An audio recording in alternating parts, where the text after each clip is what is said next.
Watch this after 10 p.m. You have been warned, okay? You have been warned.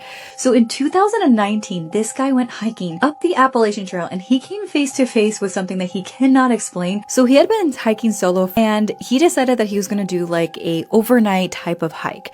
And so, of course, when you're on a hike, your cell service isn't the best. It glitches in and out. When he did get cell service, what was he doing? He was watching Stranger Things. But of course, because the year was 2019 and it helped him pass the time.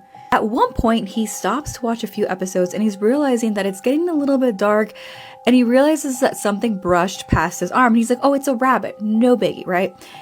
But like he assumed it was a rabbit. He didn't see that it was a rabbit. And he decides that, okay, well, this is my cue to get up and keep going hiking up. He realizes that something is following him because when he would walk, this thing would walk. When he would stop, it would stop.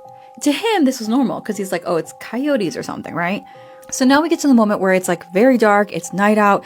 And he realizes that he came face to face to something that he couldn't quite explain.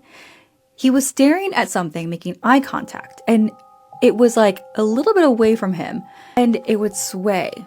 Wasn't talking, it would sway. It was kind of translucent, very smooth. These eyes were just staring right at him.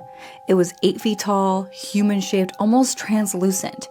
And when he turned on his headlamp, the light would pass through this thing. And at first he was having these like inner thoughts thinking that he was talking to himself, but then he realized that this thing was talking to him telepathically. So after staring at this for what seemed like forever, he finally gets the courage to say, look, I just want to pass. I don't mean any harm. And he says it out loud and there's just silence. This thing just stares at him. He gets like this internal message that lands clearly as he's walking past us. When you lose sight of me, never look back. So he crosses, he runs, he suffers a panic attack, and later hears something charging at him in the dark and then vanishing. He knew not to stop, and he finally stops until he reaches other hikers. This is the image. It is eerie as hell. I'm curious, for those of you that grew up with Appalachian lore, urban legends, paranormal phenomenon, what could this thing have been? I'm genuinely curious here.